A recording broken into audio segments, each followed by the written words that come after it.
Welcome to Edwards Beyond the Test, a podcast that goes behind the scenes of the flight test mission at Edwards Air Force Base. I'm Dawn Waldman from the 412 Test Wing Public Affairs. While the nation remains quarantined during the COVID-19 pandemic, the 412th Test Wing at Edwards is doing all it can to ensure the vital mission of flight tests continues. So just how is that being accomplished, and why is it so important at a time like this? We have a few guests today who will answer those questions and more. First, I'm happy to introduce Mr. Dan Osborne, who is the Senior Technical Director for the 412th Test Wing. Thanks for taking our call as we continue social distancing. Well, sir, let's go back to March 19th, the day that Edwards went to minimal manning. The base told personnel to stay home with only essential personnel reporting to work. Mr. Osborne, can you tell us what was happening at the Test Wing at that time? Can you set the stage, so to speak? Sure, Don. I'd be glad to do that. Really, when this all really kicked off was when the state of California, the governor declared the stay-at-home initiative. We got together that evening on Thursday night and discussed taking the base down to HPCon Charlie. And HPCon Charlie means basically mission essential personnel only onto the base. And mission essential is defined by our core mission of test at the group commander levels to execute certain test missions, as well as keeping the base operational and safe to all the inhabitants and the people that live on base. So that's kind of what really initiated it. But really, we kind of expected it to come down. We've been planning for over a month.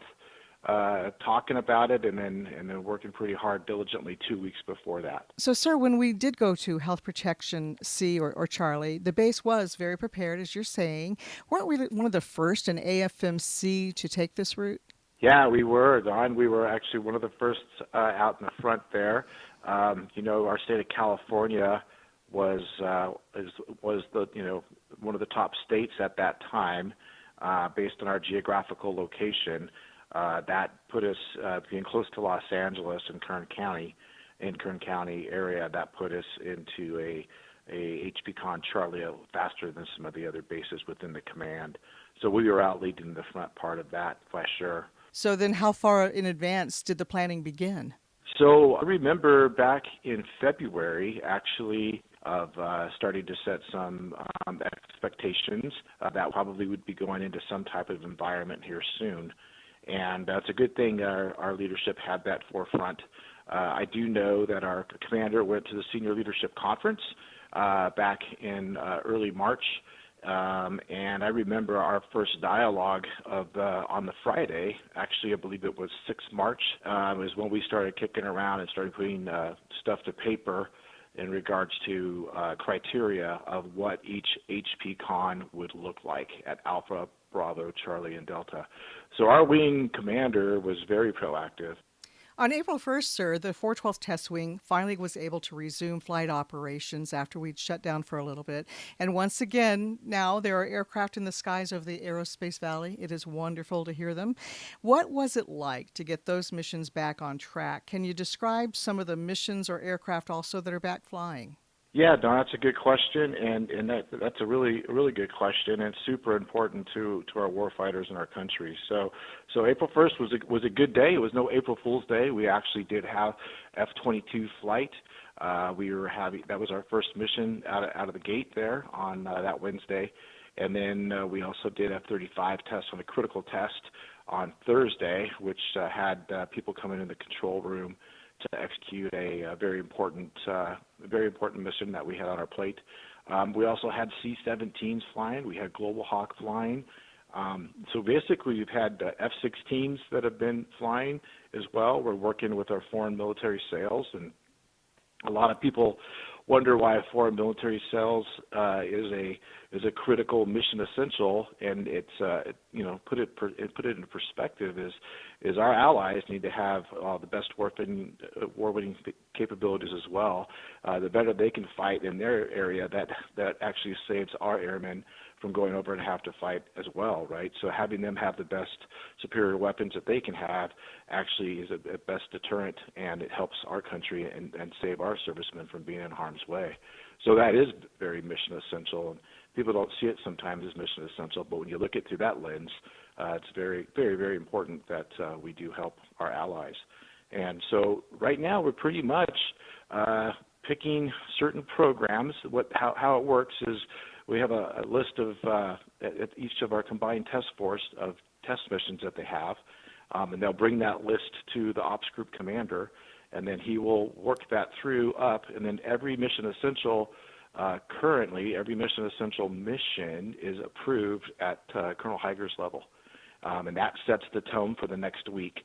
Then we work with that workforce, and we are bringing in the minimum footprint to maximize our social distancing, as well as not bringing as many people as if we don't need to work with the shelter-in-place requirement within the state of California while we're still executing our mission. So mission essential people will actually change day to day based on what core mission we're doing in the test function. Our defenders, our comm squadron, our civilian engineering, obviously our med group, right? They're super busy right now and super important to this fight of COVID-19, but they also have their core mission of installation protection and installation health and help for the infrastructure. So that's all critical too to our mission. So it's not just the test mission core, but it's also the installation as well. Well, sir, it does take a lot of highly skilled personnel to conduct our flight test missions across the base, as you just mentioned. But how are areas like aircraft maintenance meeting the mission demands under the minimal manning orders? Good question, Don. Well, we're very fortunate to have some very superior leadership skills under Colonel Havard's leadership, who was very proactive. I was actually one of the forerunners, and from my eyes, that was already constructing a split crew and what that would look at, and what we've now cloned as blue-silver teams. And what they do is they have a team set of skills broken in basically in half, to where they can do core missions, and then the other silver team would be at home for 2 weeks while the blue team is executing a mission. Therefore, we're maintaining the 14-day separation during the incubation periods, as well as minimizing, or maximizing our social distancing with half the crew. So they're doing an alternate kind of work, 2-week swap in and out. Seems to be working pretty effectively, and like anything with Test at Edwards with agility and some innovative techniques, they have pretty much not missed any of the missions that we put on the books through maintenance.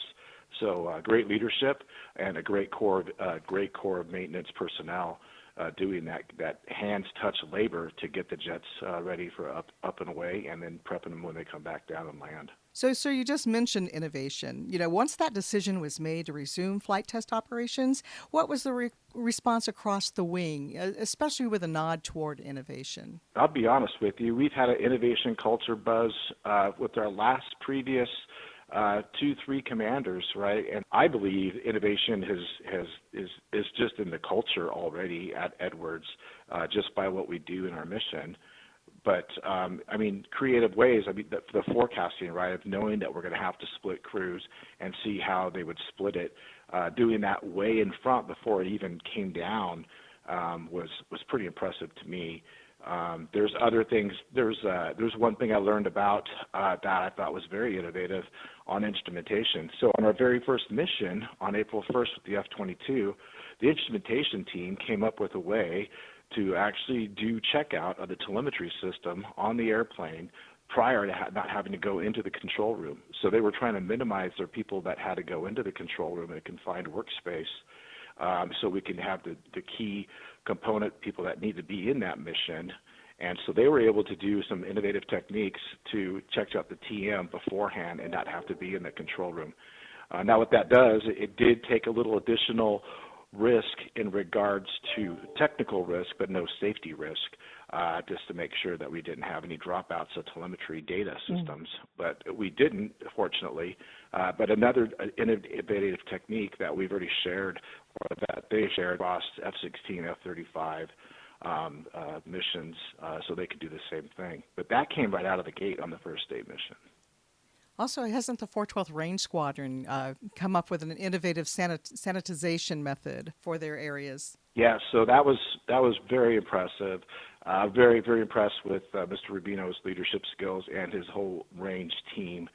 They've always been very close to me for what they do, but just the people themselves too has always been really a special place in my heart for them, for how they've always interacted and supported all the missions from my whole career here on Edwards. But being able to work with them closer at different levels now has really opened my eyes on how innovative they are. So they actually developed the first that I know of range control cleaning procedures. I was fortunate enough to be on a range commander's council, and I was impressed by their procedures on a Thursday when they finalized those products on a Thursday. Was able to send those out to all 19 other ranges across the United States that I'm part of the team of, and put that over the weekend. And then we had a meeting that following Wednesday with all the ranges to find out what the Army's doing, what the Navy's doing, what NASA's doing, and shared our best practices, and then they shared some of the things they were doing too. So it was a great range collaboration across 20 ranges total for the United States. That is extremely impressive. Mr. Osborne, before I let you go, I think it's important for you to answer this question. And why is it so important right now that Edwards resumes flight testing at this time? So I think the biggest is our mission is, to me, it's always been and always will be a very important part of our country, and developing these war-winning capabilities and getting into our airmen is super important, that we do it with our best expertise and expedient and agility to get it out there. So that doesn't stop. I guarantee you 100% our adversaries have not stopped. Matter of fact, our adversaries are watching us to see how we respond to this environment. They're looking at us not only in the defense area, they're also looking at us economically on how we are going to respond to this. This is not an easy time for our country. But our mission doesn't stop because of it. We're in a very important role in the defense of our country, and it's not going to stop. Now, we're going to do everything we can to protect the people, to do the best we can. We can't guarantee 100% safety all the time, right? We are the echelon of risk management of what we do and test for safety, and we also do that with our workforce. So I think it's safer personally to come into work than it is to go to the grocery store. And I've been at both environments. I still come into work a few days a week to get my job done in the classified area because I have to. It's not stopping. It's not just the execution, it's the planning, it's the reporting. Matter of fact, we put out 4 reports so far, even during this environment, to meet our customer need dates that they have in the classified area. So we still have to get that done. It's super important down to our country, and it's actually a real privilege to work with people that see it that same way to get that mission done. Many thanks to Mr. Dan Osborne, the 412th Test Wing's Senior Technical Director, for talking with us and taking us beyond the test. The 412th Range Squadron manages Edwards Flight Test Range facilities, capabilities, and much more. In a moment, we'll find out how that team has overcome minimal manning, social distancing, and more to ensure continuation of flight test operations. Welcome back to Edwards Beyond the Test. Amid the COVID-19 pandemic and quarantine and utilizing minimal manning, Team Edwards is hard at work ensuring that the flight test mission continues. It is my pleasure to introduce our next guest, the director of the 412th Range Squadron, Mr. Tony Rubino. Mr. Rubino, thanks for taking our call today. So, sir, as the base moved to comply with the essential personnel only order, what was happening across the Range Squadron to include the PIRA and Ridley Mission Control? What was happening then? So the PIRA, which is the Precision Impact Range Area, and Ridley Mission Control, as you know, we also have control rooms at South Base. We were really moving everything so that people could telework. So we were checking out computers and equipment at our front door at Ridley, and making sure that we had equipment lists and all of that, so that people could take their computers home and actually transition to work at home. So that's what we were doing initially when the state had the the lockdown, and we moved forward with telework and other items. Earlier in the program, Mr. Osborne complimented the range squadron for the sanitization measures employed by your team, designed to keep everybody safe from COVID. Can you tell us, please, more about that? What happened? So really in the interest of safety and health of the range team and our customers, we started developing sanitization procedures for our control rooms while we integrated physical distancing of 6 feet or more. We also developed sanitization procedures for our headsets, made sure that we coordinated all that with the Med Group, Lieutenant Colonel Westy, who has been a godsend to our entire process and how we've moved through this. We also started developing a range facilities sanitization process where we started looking at all the touch points. We looked at our supplies. We looked at our sanitary wipes, our disinfectant wipes. We also looked at disinfectant as you came into Ridley Mission Control. So we had a wash station. Today we have replaced that wash station with 2 Purell dispensers so that before people even come into Ridley Mission Control, they're able to sanitize their hands. And then as they approach the front door of Ridley Mission Control Center, they read a number of hygiene and physical distancing items on an easel, and then they proceed to what we call the range gatekeeper, which is a person that has a discussion with all entering personnel to ensure that they are feeling healthy, they understand and can comply with everything that's on the easel, and then they proceed to our security desk where we provide them through checkout sanitized badges, and then they go on up to or through the doors to the mission control room. Mr. Rubino, that is so impressive. Congratulations to you and your team for developing that. You know, Don, our team is really made up of a whole bunch of all-stars. If you were thinking about the World Series team, I really do believe that our range team has that.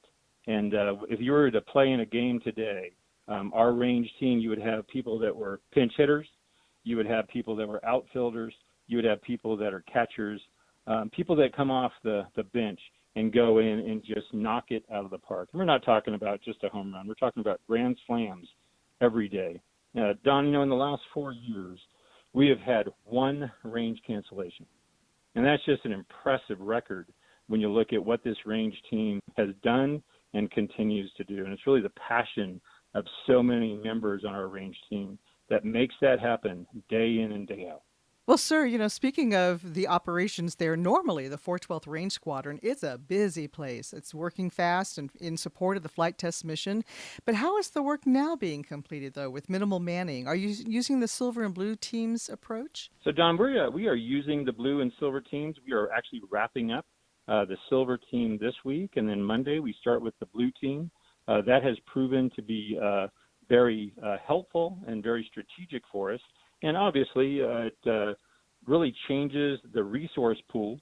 But because, once again, you have so many all-star players, so many people have come to really make it happen. Our logistics team is, once again, part of the team that has worked with our operations and maintenance and our comm folks. You know, people like Dan Caparula and Guillermo, Billy Torres, and Jimmy Landau.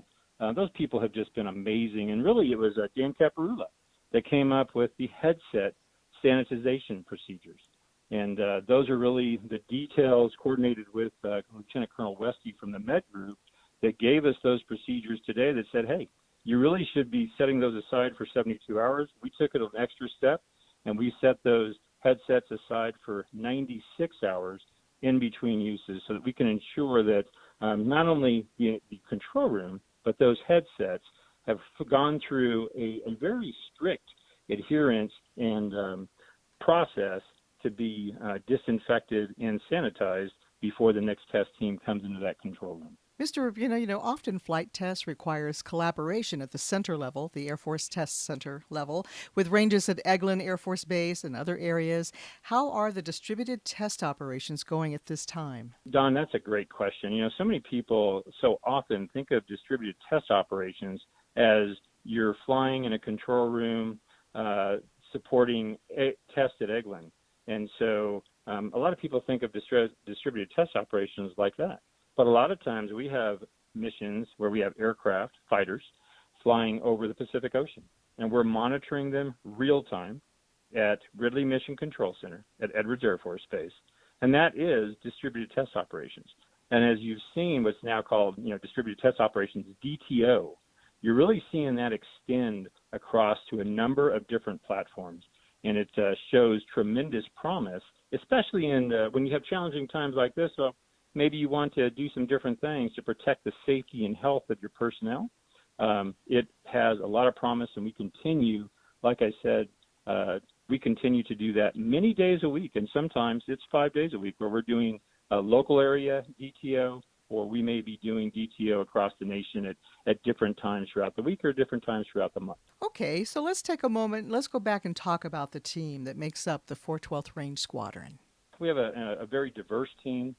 We have engineering, we have our data production analysts, and we also have our range control officers, which are really our focal point to our customers. And when you look at the various things we've been doing over the last 2 to 4 weeks, obviously all of those people, all of those different parts of our organizations are critical. You also look at our infrastructure. You look at our facilities. Guys like Rob Huey and his team, Marco Chiavira, and Jeff Raymond.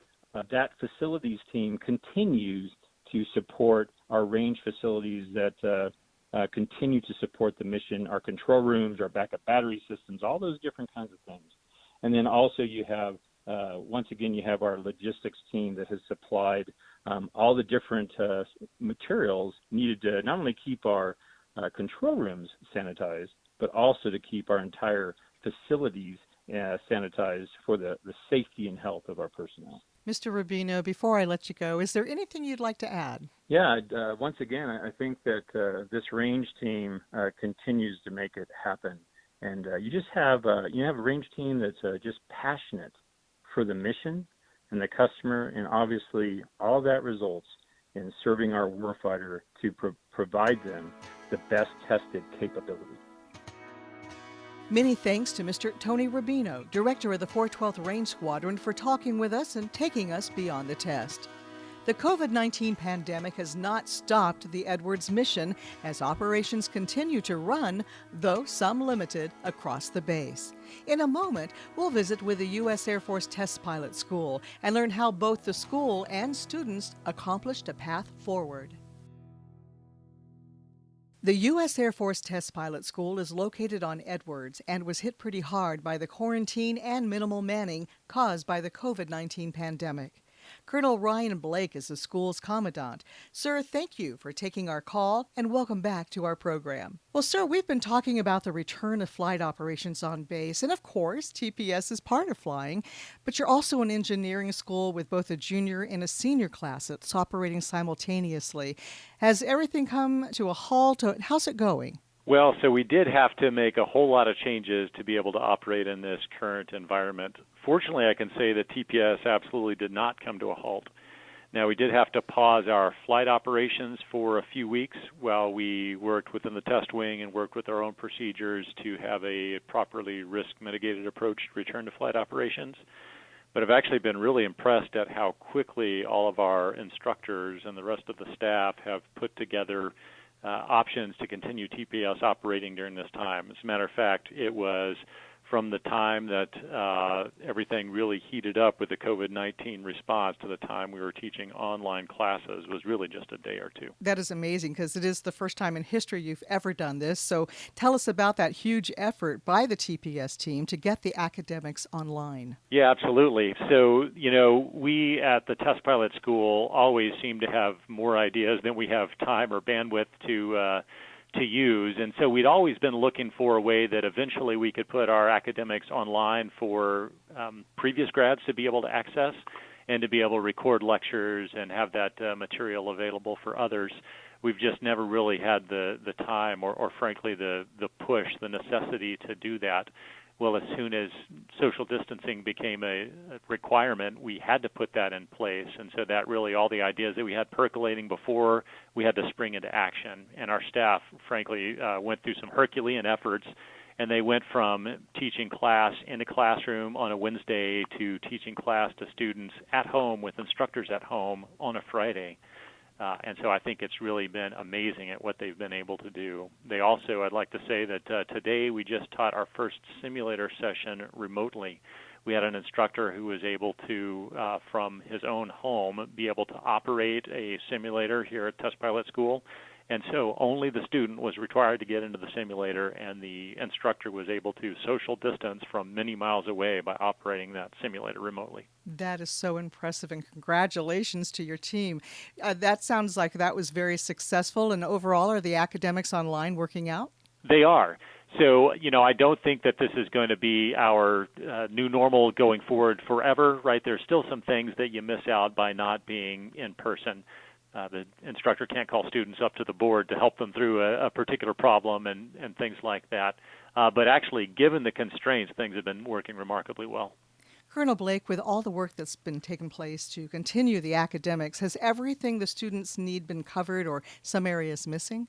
Well, unfortunately, there are some things that we just are not able to do remotely. One of the major things that we do at the end of the course is send students on a 3-week trip to various flight test centers, and that could be within the United States. We'll send them to other places within the test center, and also out to Navy test centers, and also to international test centers. And we'll have them learn from those different test organizations and also fly some of their aircraft. During this time, we can't travel, and those are not things that you can do remotely. And so those kinds of things, unfortunately, we've had to lose out on. We also, on our previous discussions, we've talked about our qualitative evaluation flights where we put our students in as many different types of aircraft as we can. Well, many of those aircraft are not based here, and they're contractor-owned, and due to COVID-19 precautions right now, we're not able to bring them on base. So there are, unfortunately, some things that our students are not getting right now. And so we're working through what are the minimum requirements for a student to graduate and making sure we don't send a student out or a new graduate out to their new test organization without having all the requisite knowledge to be successful. Well, the good news is, Colonel Blake, flight operations at TPS has resumed as of April 14th. How is that working out with a minimal manning order in place? Are they only flying Air Force aircraft right now, or are the contractor aircraft back?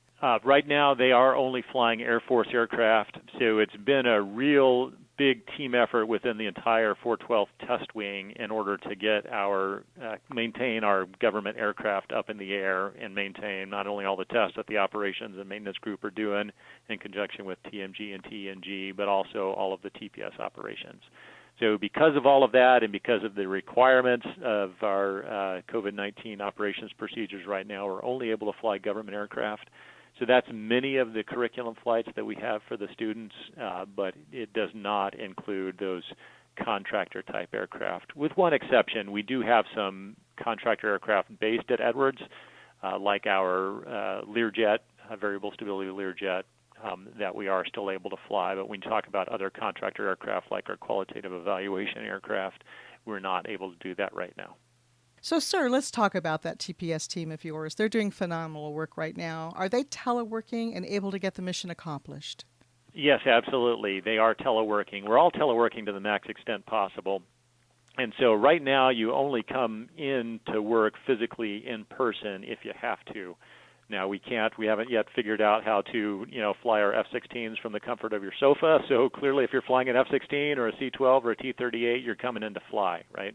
All our flight operations are going to be in person. But if you don't have to do that, we're having folks telework.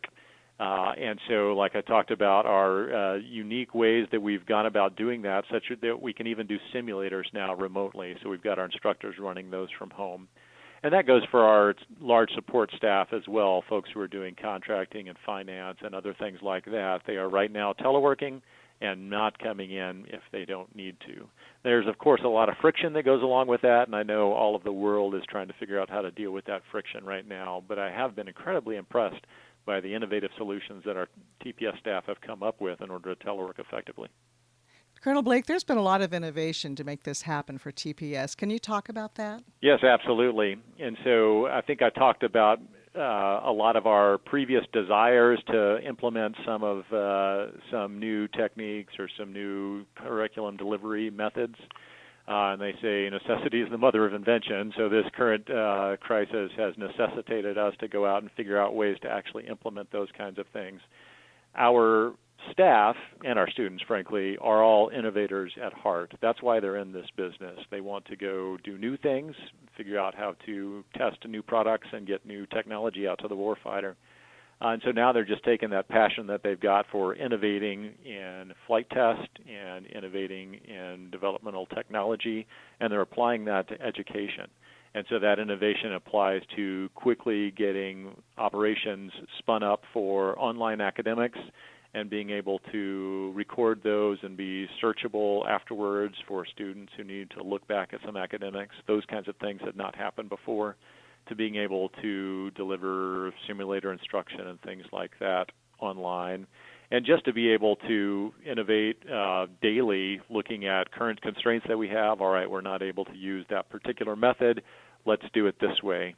We've been innovating a lot with our curriculum, frankly. There are things that we normally teach in certain methods that just aren't possible right now, and the staff has been very clever and very innovative in saying, well, what we're really trying to get out of this particular event is this, these learning objectives, and I think we can get these learning objectives done if we do it in this other way. And so that has really impressed me with the staff. Colonel Blake, is there anything you'd like to add? I would just like to thank the rest of the test wing for helping us get our mission done. Now, we are a part of the test wing and a part of the test center, and we're all working this as a team, and so there has never been yet anything that the test pilot school has needed that everyone from the Air Force Material Command commander on down has not said, all right, let's figure out how to get you that. So it's been a great team effort. We've been lockstep with the operations group and with the maintenance group, and figuring out ways that we can move our mission forward. And I think so far, given the constraints, we've optimized that fairly well. So I'd just like to say thanks to the rest of the test wing and the test center. Many thanks to Colonel Ryan Blake and all of today's guests for taking time out to share their stories and taking us beyond the test. We invite our listeners to submit their suggestions for future episodes by sending us an email at beyondtest@412tw.us. Thanks to all for joining us. I'm Dawn Waldman for Edwards Beyond the Test.